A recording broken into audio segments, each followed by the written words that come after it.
RCN. Le son de la différence. L'inspecteur William Somerset est en fin de carrière. Tu prends ta retraite, dans moins de 6 jours, ce sera de l'histoire ancienne. Ça fait longtemps que vous vivez ici? Trop longtemps.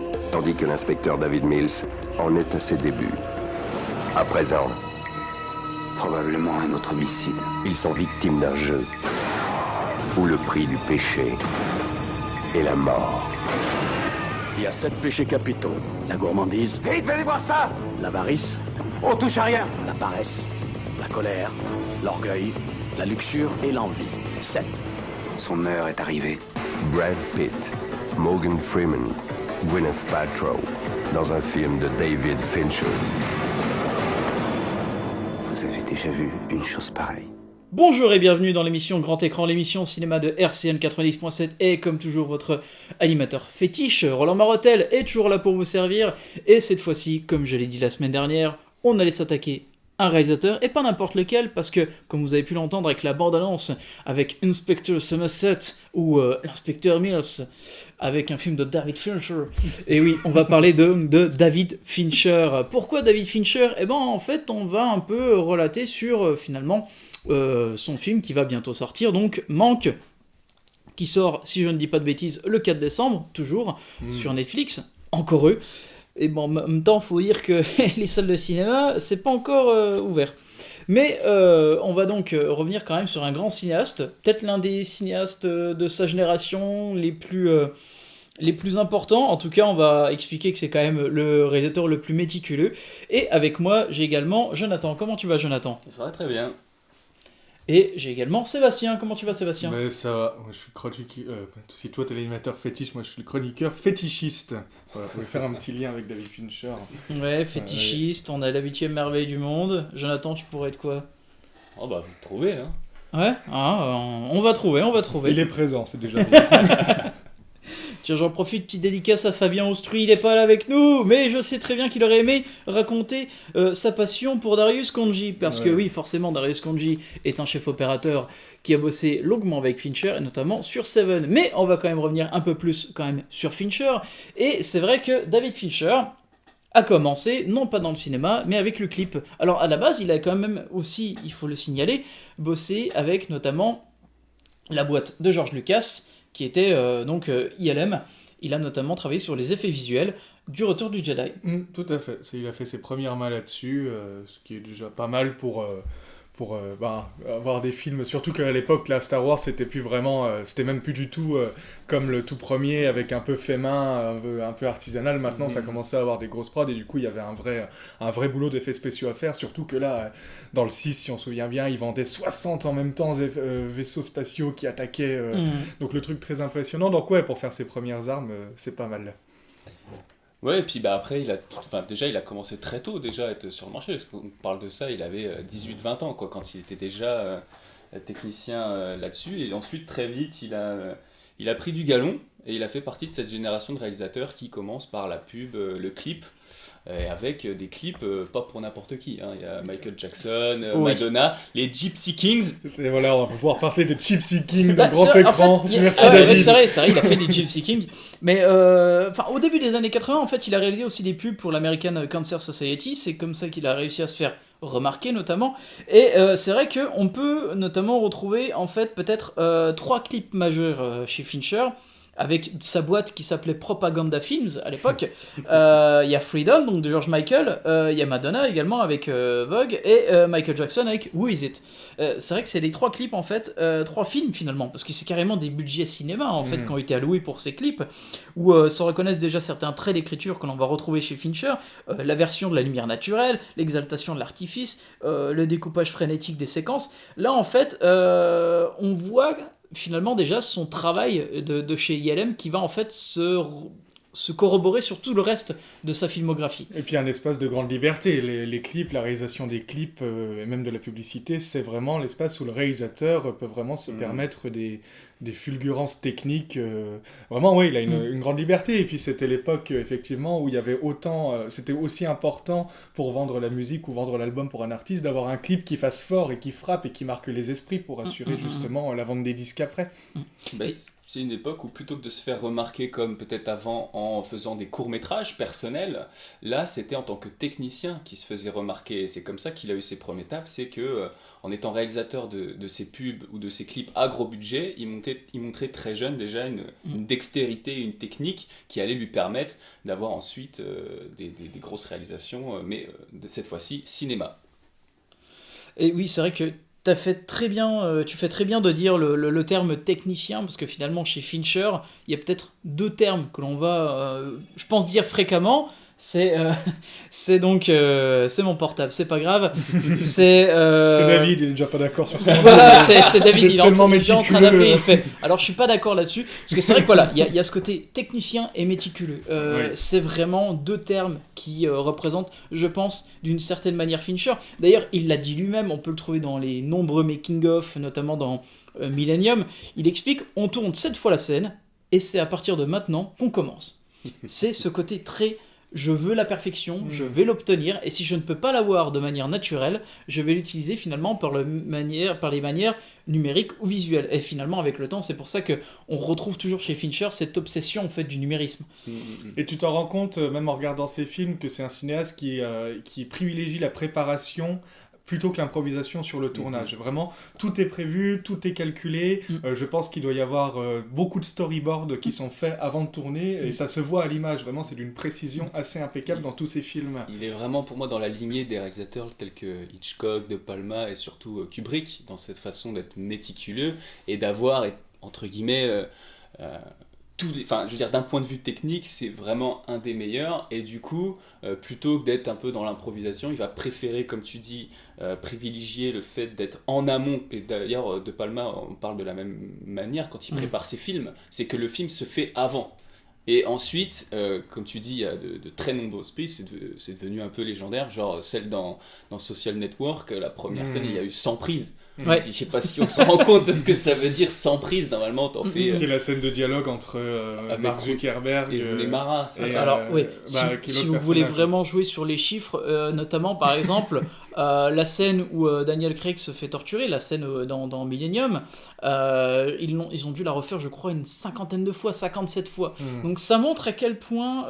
D'ailleurs, Daniel Craig le disait, j'ai un peu souffert, ça m'a un peu fait chier. Ils n'ont pas l'habitude. Ils n'ont pas l'habitude. C'est autre chose que boire du martini, hein. C'est vrai que Fincher a ce côté où l'on peut retrouver en fait ce que faisait déjà Kubrick, c'est-à-dire continuer, forcer, toujours refaire la même chose de manière extrêmement méticuleuse. Tant qu'il n'est pas satisfait, ils ne vont pas passer à autre chose. Et puis ça a été quand même, et ça l'est encore aujourd'hui, un des réalisateurs qui a utilisé le numérique vraiment dans une exigence artistique.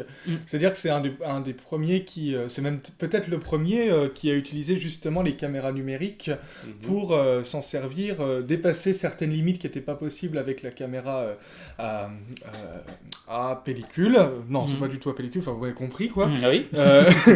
Mais en tout cas, voilà, et qui a ouvert ces espaces-là pour dire, voilà, on peut s'exprimer, on a des nouvelles manières de s'exprimer avec le numérique. On reviendra plus tard sur quelques films qui, justement, ont utilisé jouissent de ces techniques-là, et sans ces techniques-là, c'est pas possible de raconter certaines scènes comme il l'a fait. Donc voilà, un des pionniers, en tout cas, à l'époque, et encore aujourd'hui, on voit ces films, c'est pas pour rien, d'ailleurs, on en reparlera, qui s'est implanté sur Netflix, quoi, aussi. Oui, c'est même quasiment, on va dire, là c'est de manière naturelle, mais bon, il aime pas le naturel, Fincher. Mais non, c'est vrai qu'il y a toujours ce côté esthétisant de toute manière chez lui, et finalement c'est même dès ses premiers longs métrages. Alors, est-ce qu'on peut un peu parler d'Alien 3 ? Je sais pas, mais c'est vrai qu'il y a une sophistication visuelle. Alors, ça peut être notamment dans le crime, avec Seven, qui est le premier choc en fait de sa filmographie. Il y a une sophistication Sophistication, pardon. Il faut que j'enlève mon Mot chewing-gum. triple. Ouais. Allez, Faut que j'enlève surtout mon chewing-gum. Sophistication, donc du chaos, avec Fight Club. Et c'est vrai qu'il a une façon aussi de refaçonner, voire abîmer ses stars. On le voit très bien dans Alien 3, dans The Game aussi avec Michael Douglas, ou encore Fight Club avec Brad Pitt et Edward Norton. Oui, bien sûr. Mais déjà, tu vois, tu dis Alien 3, il y a quand même... Alors, on sait tous, c'est quand même quelque chose qui est assez connu, le tournage chaotique et la préparation qui a été Alien 3. Oui. Et du coup, quand on voit le film aujourd'hui, évidemment, on lui trouve plein de défauts, mais c'est quand même assez miraculeux d'avoir un film de cette trempe-là, avec tous ces soucis-là. Mais il y a quand même plusieurs choses qui... Juste après, il va faire Seven, et dans justement ce côté poissard, ce côté glauque, on retrouve déjà beaucoup de choses dans Alien 3. Il y a vraiment ce grain d'image qui est un peu similaire entre les deux films, qu'on retrouve, et surtout, comme tu dis, cette déconstruction du héros. Voilà, l'héroïne, c'est le premier épisode où Ripley a vraiment les cheveux complètement tondus, elle a un alien dans le ventre, donc on sait qu'elle est condamnée, qu'elle est vulnérable, et il y a quelque chose de profondément pessimiste qui revient très souvent dans la filmographie de David Fincher aussi. Exactement. Et finalement, après tous ces films, on va dire la vraie consécration unilatérale, je pense, de toute manière, on va dire peut-être le pic de son travail, ça se voit avec Zodiac, là où on peut vraiment retrouver en fait à travers Fincher ce cinéaste en fait rétromaniaque en phase avec son époque. On parlait du travail numérique, mais dans Zodiac, c'est d'une importance absolument capitale, parce qu'il est vraiment maniaque sur la manière de représenter San Francisco, telle l'époque du tueur en série qui était le Zodiac. Et surtout, pour Zodiac, effectivement, il y a la retranscription de cette époque-là, mais il y a aussi, justement, le numérique permet de faire des liens, de rendre une fluidité à l'image, de faire les liens entre les séquences, qui fait que c'est presque le numérique qui rend présent le tueur durant tout le film. C'est quelque chose d'assez intéressant. Et c'est des effets qui sont en fait un peu invisibles. C'est-à-dire que c'est important de dire que des films comme Social Network, Zodiac ou Gone Girl, il y a plus d'effets spéciaux que dans des Star Wars. Oui. Et ça, ça paraît dingue. Oui. Mais tous les plans sont retouchés, mais de façon... pas tape à l'œil, c'est pas le principe, c'est pas de montrer qu'on est capable de le faire. C'est généralement l'arrière-plan. C'est généralement l'arrière-plan, c'est pour que chaque plan soit une composition telle qu'il l'a imaginé. Et c'est là où on parle du fait qu'il est un peu maniaque là-dessus aussi. C'est pas une histoire de montrer 50 planètes qui explosent et compagnie, c'est de faire en sorte que ces plans qui ont l'air des scènes réalistes, tout ça, il va pouvoir les mettre dans le ton en plus de Fincher, tout le monde le reconnaît en un seul plan. C'est-à-dire que c'est un de ces réalisateurs dont tu reconnais un plan, tout de suite tu sais que c'est un de ses films. Que ce soit un gros plan, une scène dans une cuisine, tu sais qu'avec la lumière, avec le plan qui va être choisi par lui, c'est forcément un plan Fincher. Et parce que ce qui est en lien aussi avec ça, la manière dont il filme justement, amène, et ça se voit dans toutes les scènes, c'est ce qui participe aussi à ça, amène à une orchestration parfaite des acteurs dans le film. Exactement. Leur moindre mouvement, leur moindre déplacement, le moindre silence qu'il va y avoir, tout est une question de rythme que Fincher conscientise à la fois qu'il construit son plan. Comme le travail sur aussi les choix de caméra, les plans de caméra, on en parlera un petit peu plus tard sur la technique, mais c'est vrai que par exemple chez Fincher, on parlait donc ce côté méticuleux, tous les plans que l'on voit dans Zodiac en extérieur, ils sont tous retravaillés numériquement. Tous, absolument, il n'y en a aucun qui est naturel. Toutes les scènes de nuit, notamment quand par exemple Mark Ruffalo, le personnage de Toschi incarné par Mark Ruffalo, va découvrir le cadavre du taxi dans la voiture, tous les plans en fait, tout ce qui est en arrière-plan en fait est faux. Tout a été tourné avec que des fonds bleus derrière pour vraiment rejouer sur, on va dire, la couleur des lampadaires qui n'étaient pas de la même époque, parce que c'était pas des néons comme les à l'époque, enfin comme les maintenant. Il y a ce côté-là aussi très méticuleux chez Fincher qu'il veut, et surtout pour la composition de l'image, pour lui c'est encore plus important. Ce qui rend le décor d'autant plus oppressant. Oui. On est les premiers, enfin moi personnellement, à avoir un peu marre des fois que dans les productions hollywoodiennes tout se passe sur fond vert, parce que c'est devenu pour les grosses productions une facilité.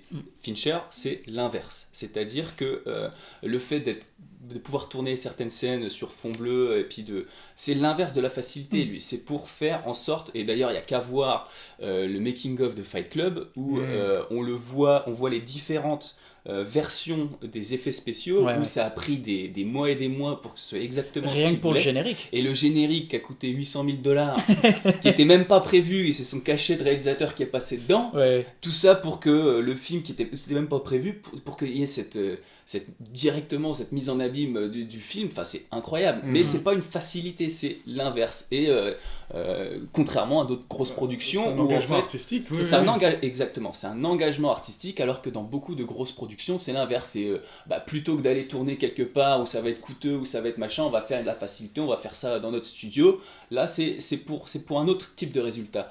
Et je vous conseille de jeter un œil sur le vidéoclub là, qui est sorti récemment de Kassovitz.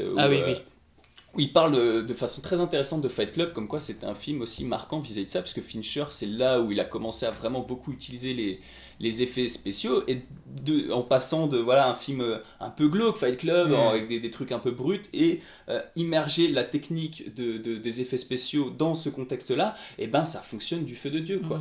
Et c'est un pan du cinéma qui s'arrête, et un nouveau qui s'ouvre, mais quand c'est fait de cette manière-là, et ben les effets spéciaux, c'est une nouvelle palette, une nouvelle technique pour donner de la valeur au film, quoi. Et on peut également revenir sur sa, on va dire, dernière grosse partie de sa filmographie, que l'on peut retrouver notamment dans le magazine La 7ème Obsession. Ils intitulent ça « De Facebook à Netflix », car c'est vrai, en fait, on retrouve aussi pas mal de teintures très équivalentes dans le scénario, dans les idées des personnages, notamment sur la manière du machiavélisme, la machination vengeresse et des lieux infinis et virtuels d'une vacuité bien réelle, comme on peut voir notamment dans Social Network avec le travail du personnage de Mark Zuckerberg, incarné par, j'ai oublié son nom, Jesse Eisenberg, ou encore également même encore plus Rosamund Pike dans Gone Girl, et on voit également aussi à travers l'enquête dans Millennium.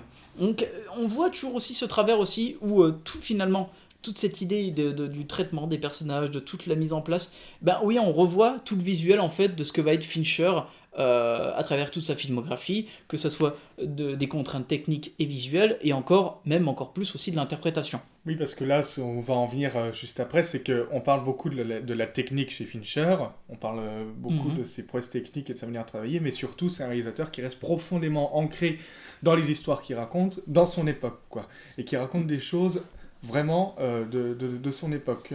D'ailleurs, c'est très curieux, parce que son prochain film, Manque, pour le coup, est presque son premier qui parle de quelque chose de passé, quoi, oui. de quelque chose de passé, là où avant on avait effectivement The Social Network, où c'était Facebook et on était dedans, la création de Facebook. Son dernier film d'époque est plus ou moins Zodiac, en fait.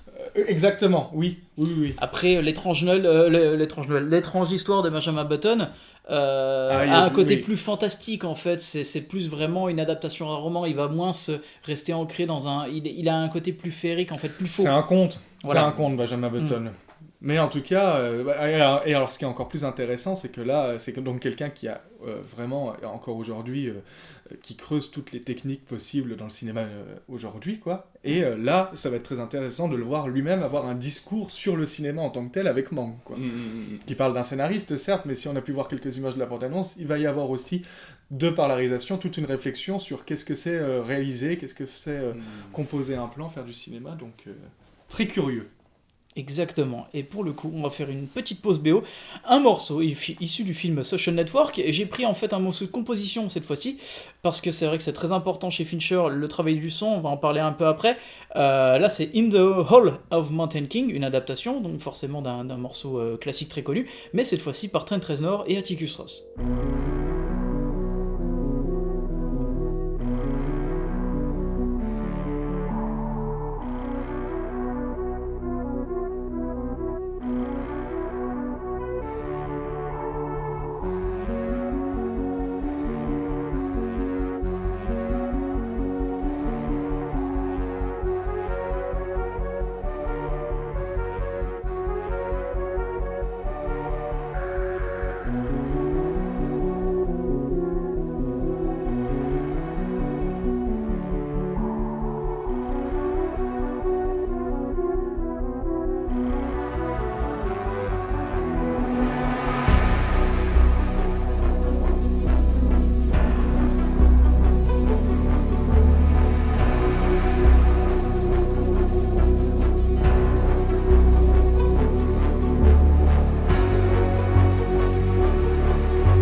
Et voilà, donc c'était un morceau issu du film Social Network, d'ailleurs un morceau qui a valu, toute la BO qui a valu à Trent Reznor et Atticus Ross un Oscar pour la meilleure composition, c'est d'ailleurs mérité, disons-le très clairement.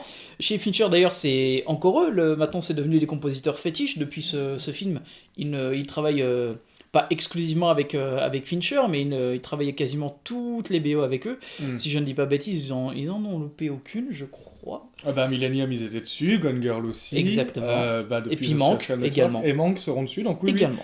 Autant eux ils vont à droite à gauche, mais Fincher reste concentré sur ce duo de Nine Inch Nails pour faire ses BO. Et oui, car il faut quand même le signaler, Fincher est aussi un coach d'une Dream Team, on peut dire ça comme ça.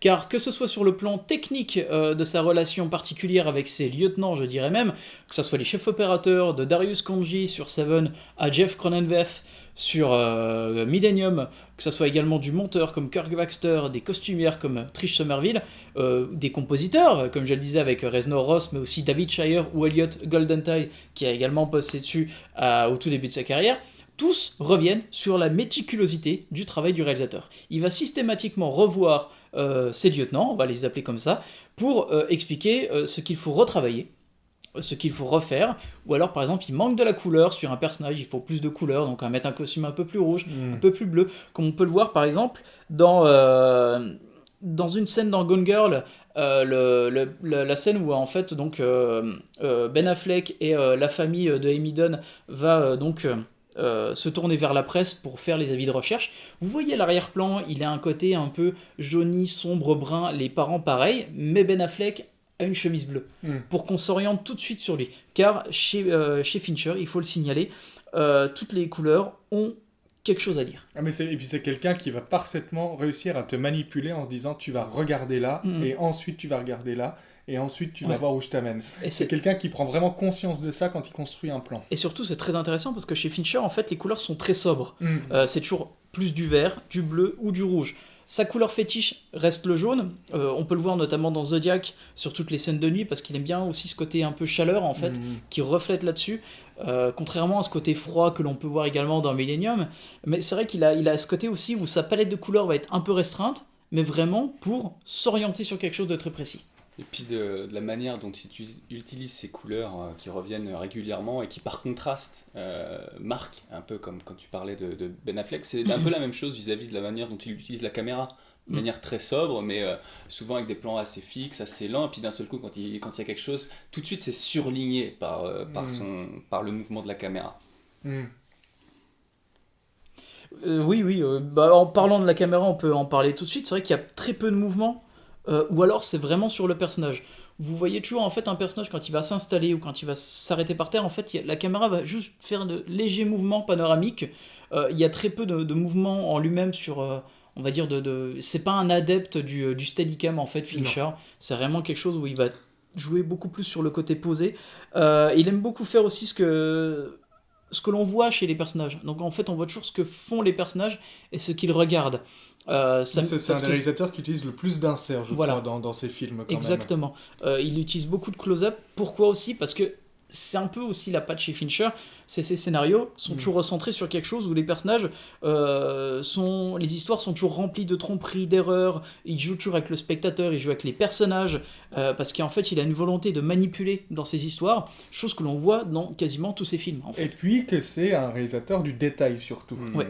Et donc il fait énormément d'inserts effectivement, puisque chaque chose partir de là. L'un va avec l'autre. Mais tous ces films racontent justement cette recherche de détails. Seven, on est sur une enquête comme ça. The Game, c'est carrément Michael Douglas qui fait un jeu, on sait pas si c'est vrai ou pas, si c'est son frère qui le manipule, du coup ça va être vraiment dans la recherche de comportement de chacun, d'un élément sur le coin et tout. Bon, The Social Network, c'est vraiment Mark Zuckerberg qui cherche chaque petite chose pour avoir justement le réseau qui va le lancer dans sa carrière. Donc vraiment, c'est quelqu'un qui justement étudie le détail et comment C'est presque de l'effet papillon, en fait. Oui, oui. D'ailleurs, il y a une séquence dans Benjamin Button, c'est exactement ça. Il te fait toute une séquence de comment Kate Blanchett se fait renverser par une voiture. C'est tel détail qui a amené à tel détail, et qui a provoqué cet accident-là. Ça, ouais. Et du coup, c'est vraiment un cinéaste qui te dit, tiens, mais le diable est dans les détails, Mais clairement. on revient souvent sur le côté enquête, et le côté journalistique. D'ailleurs, il y a plusieurs de ces personnages qui sont des journalistes, comme l'était son père, d'ailleurs.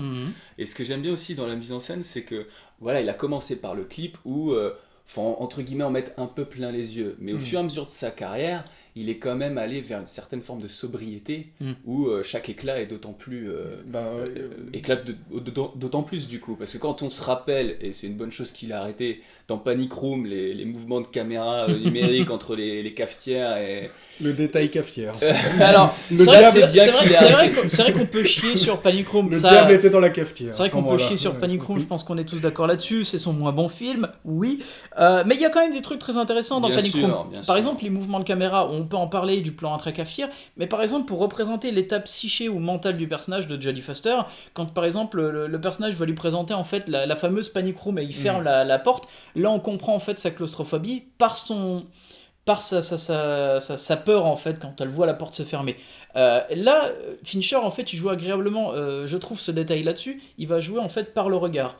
Comment il va jouer par le regard? Par le mouvement caméra, parce qu'en fait on a Jodie Foster de plan de dos à la base, et en fait la caméra va légèrement faire un 180 tout en se rapprochant d'elle, où on voit son état de détresse devenir livide au fur et à mesure des secondes qui passent en fait. Non mais dans tous ces films de toute façon, du moins bon au meilleur, il y a toujours de la matière. C'est pour ça que là on est d'accord que Panic Room c'est peut-être un qui est un peu moins bon que les autres, mais il y a beaucoup de qualité dans Panic Room quoi. C'est-à-dire que le mec a atteint un tel niveau dans chacun de ces films de toute façon il y a des plans que tu n'oublieras jamais, que tu vois, on prend Fight Club.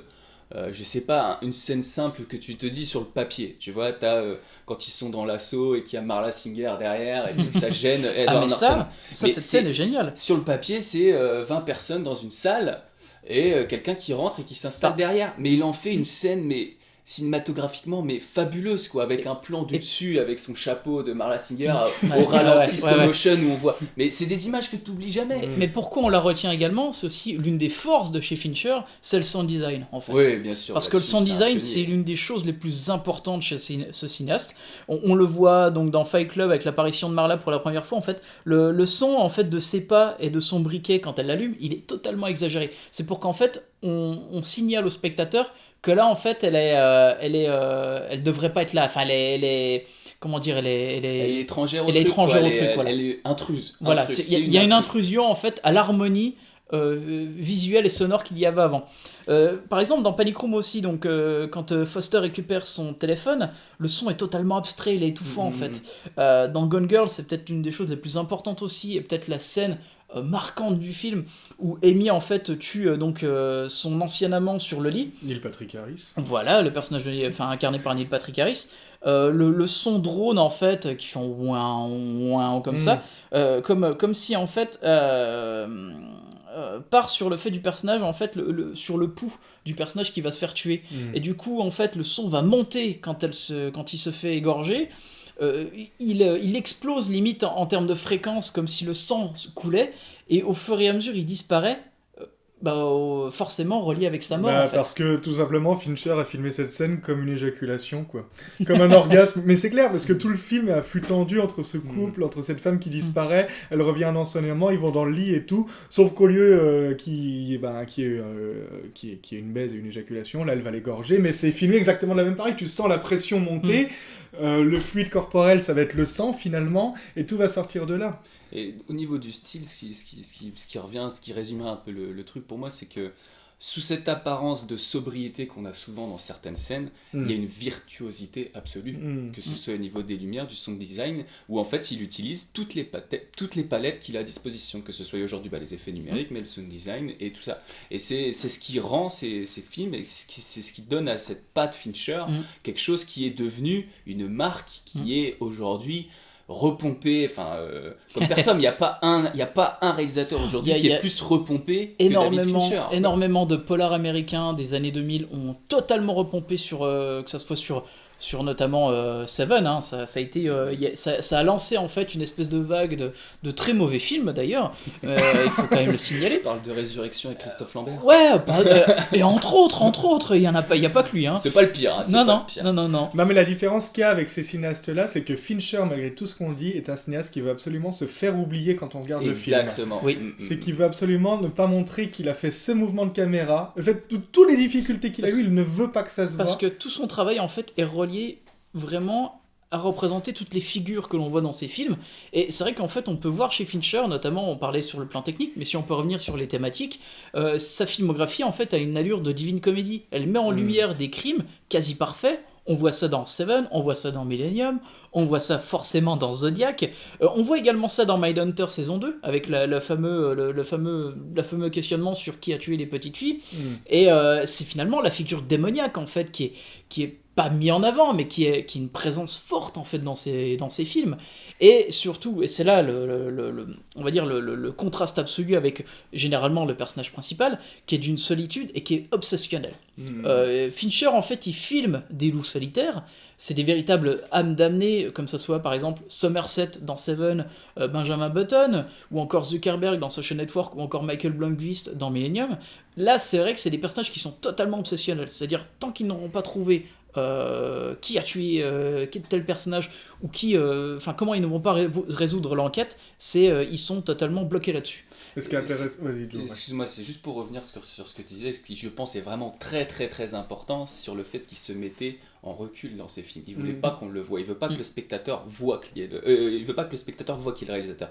Et pour revenir là-dessus, il y avait une interview de lui dans le premier film qu'il a fait, qui était en une des cahiers, parce que souvent les critiques ont souvent rejeté David Fincher comme un réalisateur de pub, comme un réalisateur de clip. Il était toujours technicien. Voilà. On disait, oui, il sait pas écrire. C'est un bon technicien, mais voilà, c'est un réalisateur qui a pas forcément plus à apporter que sa technique. Et le premier film où il a fait le réalisateur n'est pas autre chose qu'un technicien, normalement. Sur le principe, parler à la presse française. française. Disons que c'était pour Zodiac, et que là, effectivement, il se résolvait à dire, bah non, mais c'est un grand réalisateur, David Fincher. Et l'interview, et l'idée, c'est de lui faire sortir, il essaie de lui parler de son passé, de choses comme ça, choses qu'ils appliquent à la politique de l'auteur qu'on a en France, à savoir le réalisateur c'est un cinéaste, c'est lui l'artiste, c'est lui qui fait tout, et là Fincher botte en touche, c'est-à-dire que lui ce qu'il veut c'est faire que le film soit le meilleur possible, c'est pas parler de son traumatisme d'enfance ou je sais pas quoi, enfin il est hors de cet aspect de peut-être de politique des auteurs ou de cinéastes. Il est très loin de là, oui. Et j'aime beaucoup cet aspect où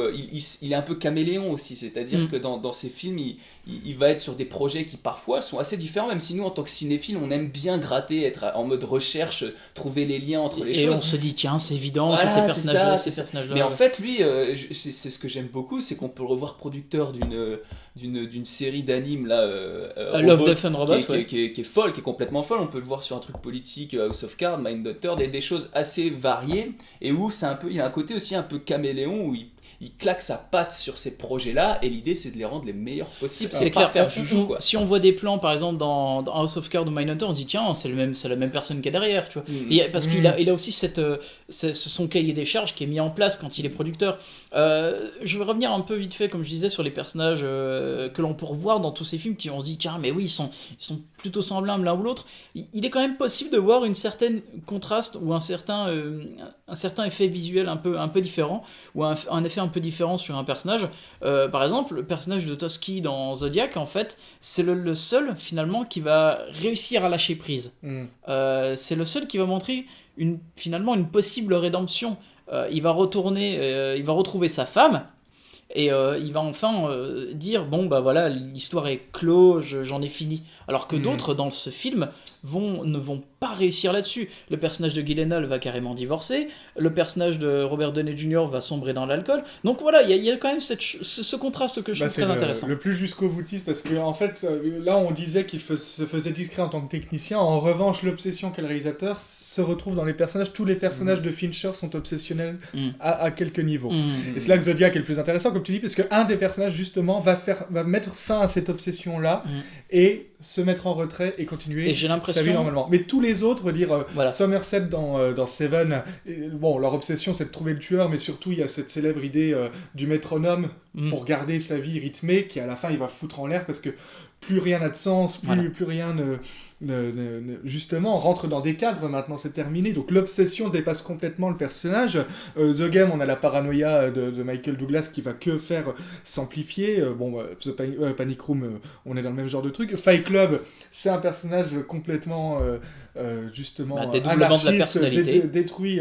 Ce qui est intéressant dans Fight Club, c'est qu'il met en parallèle à la fois le cerveau de son personnage principal, Edward Norton, justement. Qui n'a pas de prénom. Qui n'a pas de prénom. Comme dans le bouquin adapté, c'est le narrateur, il n'a pas de nom. C'est le narrateur, et mettre en exergue du coup ce personnage qui est un peu... son fantasme. Un fantasme, mais en tout cas mettre en parallèle son cerveau à lui, et en même temps la société capitaliste dans laquelle qui est en train de grandir, et auquel il aura encore plus liberté de taper dessus avec The Social Network, en tout cas en parlant des dérives de notre époque. Mais intéressant de rappeler que Fight Club a été un échec. Et que Fight Club est sorti, s'est fait qualifier de film anarchiste, nihiliste, fasciste.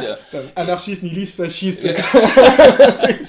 Et donc ça a été un échec commercial jusqu'à la sortie du DVD, où tout le monde a acheté le DVD. On en parlait avec Seb tout à l'heure, où le coffret DVD, il avait fait en sorte que sur le livret, il y avait toutes les mauvaises critiques de films.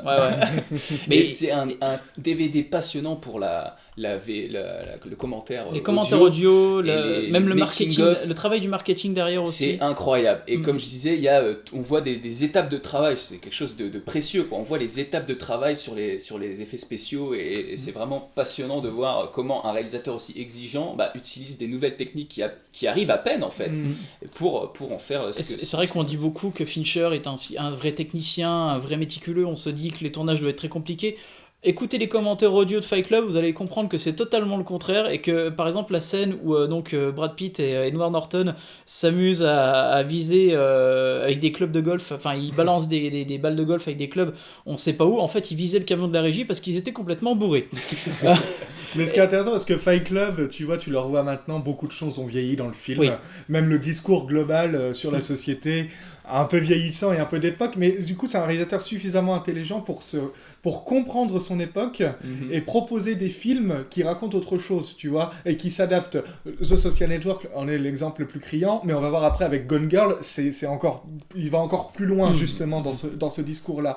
Et du coup, qui n'est pas tranché dans moi j'étais jeune dans les années 80-90, j'ai fait ces films-là, je suis un anarchiste, non, il va bien plus loin, et c'est vraiment une réflexion sur le monde et sur cette société. Je pense que le personnage qui colle le plus à la peau de Fincher, lui qui a grandi à San Francisco, lui qui a vécu en fait l'histoire du Zodiac, c'est le personnage de Toschi de Mark Ruffalo, parce que c'est lui qui, pareil, a réussi à lâcher prise de cette oppression qui avait oppression sensationnaliste aussi, qui avait autour de cette ville, autour de cette période. Je pense qu'en fait il y a un vrai rapprochement, peut-être beaucoup plus que par rapport aux autres personnages. Mais comment s'évader de ce climat de terreur qui était à l'époque-là et qui se ressent dans le film tout le long d'ailleurs. Exactement. Pour le coup, on va faire une petite pause avec un morceau qui va montrer également aussi que Fincher aime jouer avec la musique. C'est Enya Sail Away, un morceau dans Millennium.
Fiji to Tari in the eyes of everyone.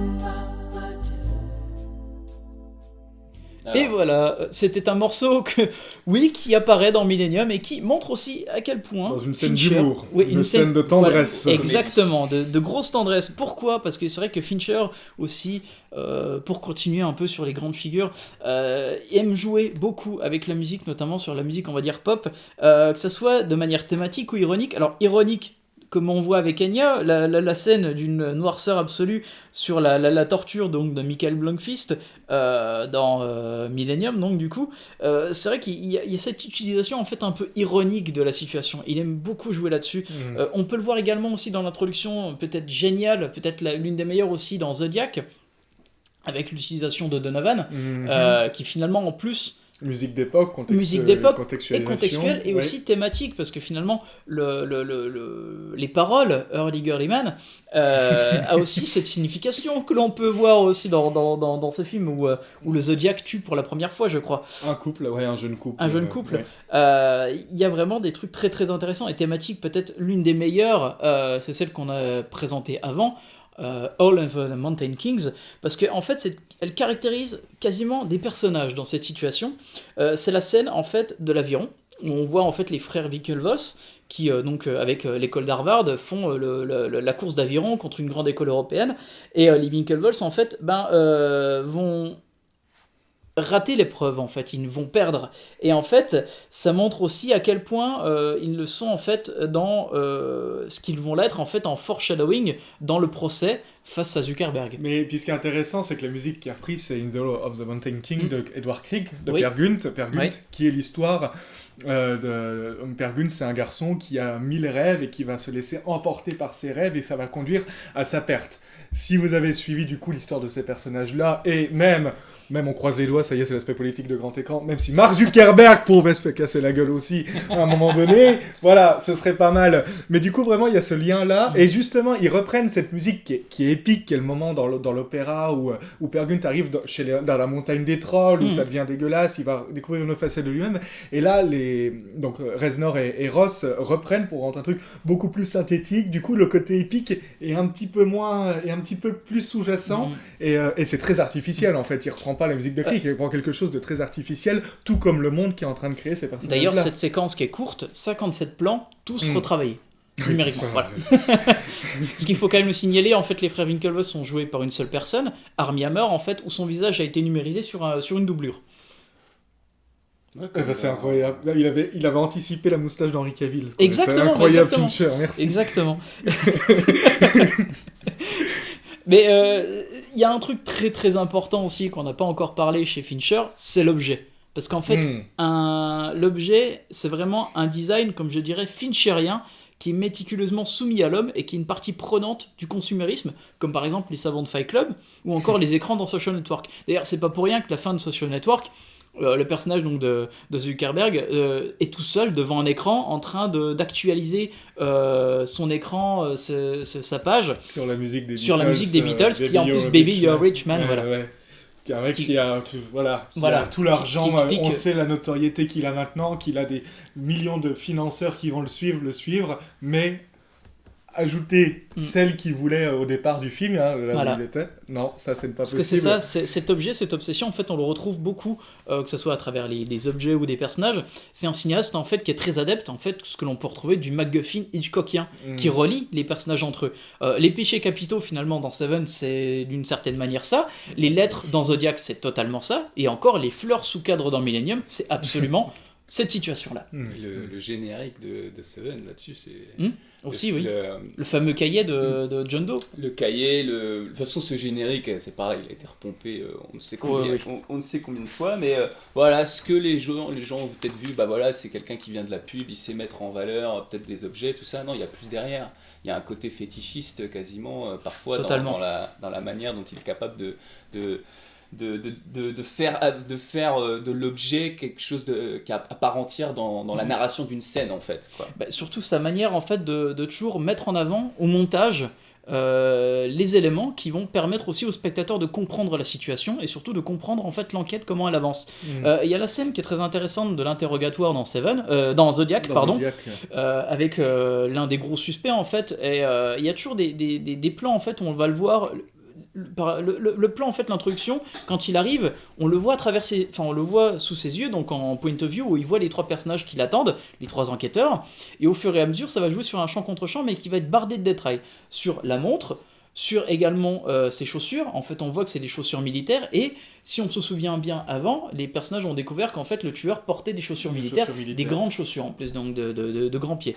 Et en fait on voit aussi également avec la composition du plan qu'il a effectivement des grands pieds, mais c'est là où on peut se poser également la question, c'est est-ce qu'en fait ça joue également sur la profondeur de champ, est-ce que c'est pas gros par rapport à ce que l'on imagine, ou alors est-ce que c'est pas gros par rapport à ce que l'enquêteur imagine aussi. En fait, ce qu'il faut bien garder de Zodiac, et c'est pour ça que c'est peut-être le plus intéressant de Fincher, c'est que comme c'est une histoire vraie, on sait très bien que le tueur du Zodiac n'a jamais été retrouvé. On le sait parce que c'est pas une histoire vraie. Et du coup, toute la manière dont il va filmer peut-être ces suspects-là, en tout cas l'obsession de ces enquêteurs, on sait qu'elle ne mènera à rien, puisqu'en réalité, l'affaire n'a jamais été élucidée, quoi. Elle est pas bouclée, hein, je crois qu'elle est toujours ouverte. Hein, elle est toujours ouverte, on ne sait toujours pas qui était le tueur du Zodiac. Voilà. Et du coup, c'est intéressant de voir ces personnages évoluer... sans but, en fait. Dans le film, ils ont un but, mais on sait, nous, dans la réalité, que le but sera jamais atteint. Mais c'est vraiment un cinéaste, vraiment, qui va aller... bien tiré sur les dérives de la société. Bon, Seven, on avait un peu l'aspect religieux mysticisme par le personnage de John Doe, mais en tout cas, et qui mettait en même temps en parallèle, par les péchés capitaux, plusieurs dérives de la société américaine. C'est pour ça que le film est très très ambigu. Et c'est son but, en fait. Et c'est son but. D'avoir vu en fait toutes les dérives, John Doe en fait décide de tuer. Et ils décident de tuer, tout à fait. Fight Club, on a le consumérisme qui est en train de prendre une part beaucoup trop grande, et ça va se finir en explosion de tours, et on détruit le monde, et tout va bien. The Game, c'est vraiment l'industrie du divertissement, jusque où ça va pouvoir... Où est-ce que ça s'arrête ? Où est-ce que ça s'arrête ? À quel moment ça prend nos vies en otage ? Et The Social Network, là, on a carrément un sociopathe qui est en train de créer un réseau social pour les personnes. C'est quand même, je veux dire, on tape en plein dedans, et qui, au final, ne va faire qu'accentuer la solitude. Fincher disait ça quand Facebook a été créé. Aujourd'hui, on voit les dérives de Facebook sur la solitude, sur ces groupes qui sont en train de se créer, de se diviser, quoi. Donc c'est de plus en plus ça.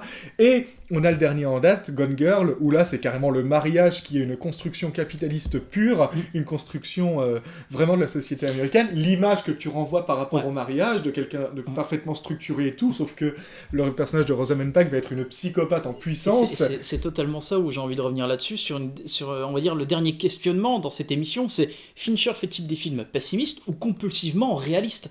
Parce que finalement, il verrouille l'espace des intrigues qu'il dirige, comme dans Gone Girl, ou alors tout est fou, alors que tout semble juste, on accepte même l'invraisemblable. Il y a par exemple un plan où en fait, quand elle a tué donc le personnage de Neil Patrick Harris, elle revient, elle est en sang, en plus il y a les caméramans qui sont devant, et là en fait elle tombe dans les bras de Ben Affleck, mais vraiment en mode théâtral, la caméra monte en l'air, et on voit donc tout le monde en train d'affubler, en train de le prendre en photo avec sa femme qui est en sang sur lui.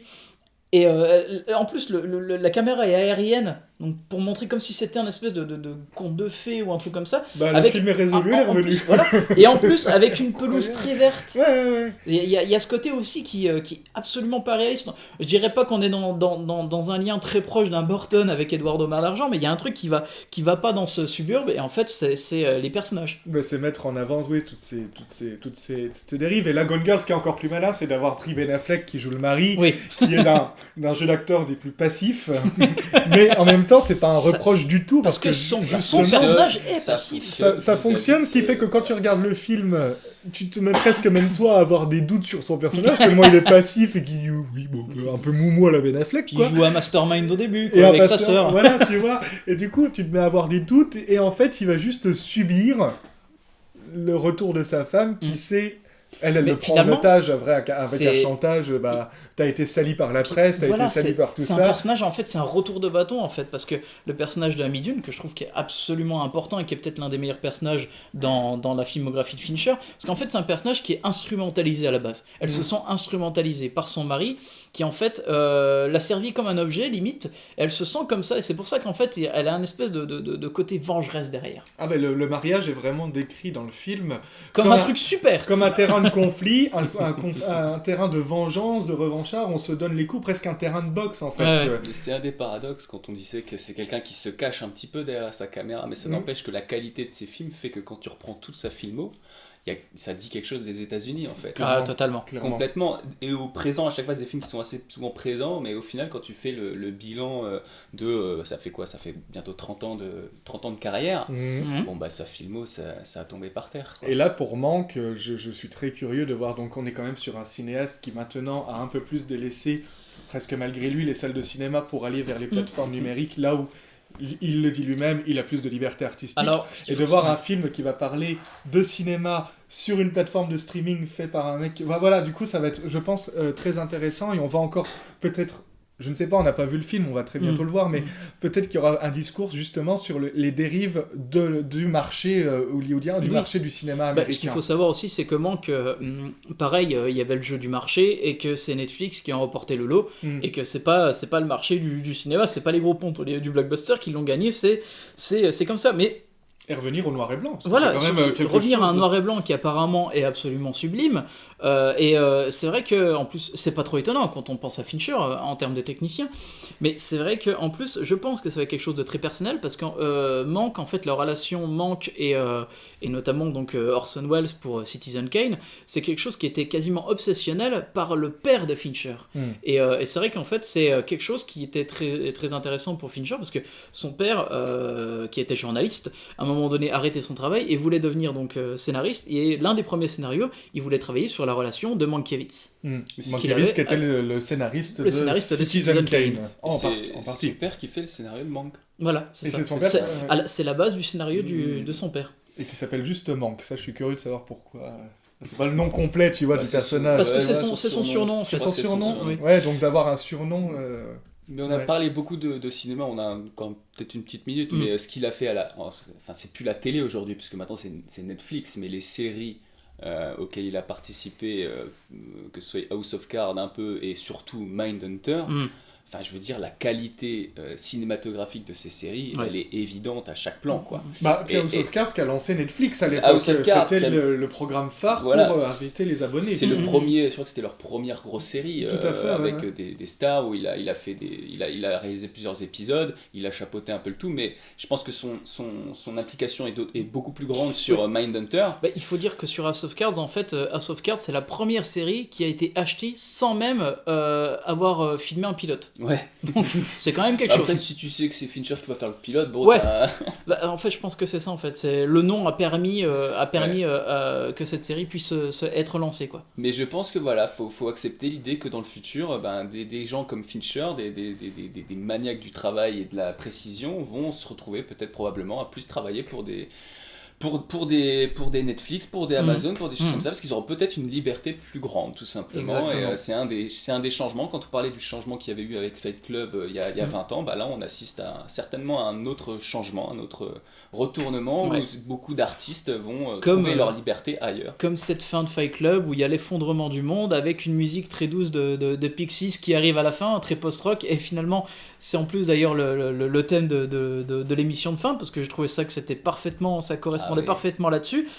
Juste pour terminer, c'est vrai que si vous voulez un peu plus de lecture, je vous conseille le dernier magazine de la 7ème Obsession sur Fincher, qui est absolument très très important, qui a bourré de détails, et je vous conseille également David Fincher ou l'heure numérique de Guillaume Aurignac. C'est un bouquin de 112 pages mais qui est absolument très intéressant. Et sinon le 4 décembre sur Netflix, Manque sort, donc le nouveau film tous de ces Fincher. Ces films il y a des choses à voir. Voilà, je crois qu'on a tout dit, enfin encore je pense pas parce qu'il y a tellement de choses à dire sur Fincher, mais pour le coup on reviendra donc la semaine prochaine avec un sujet un peu plus spécifique sur la piscine au cinéma. Pour le coup, ce sera Six Sex and Son et en hiver.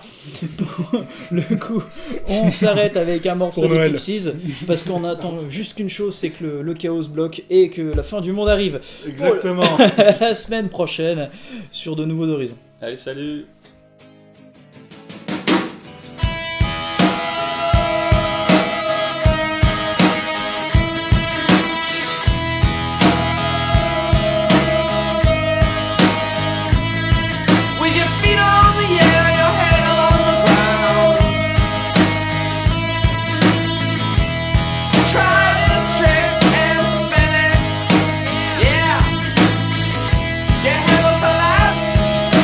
Nothing in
Allez, on va reprendre. Tu garderas ça. Hein.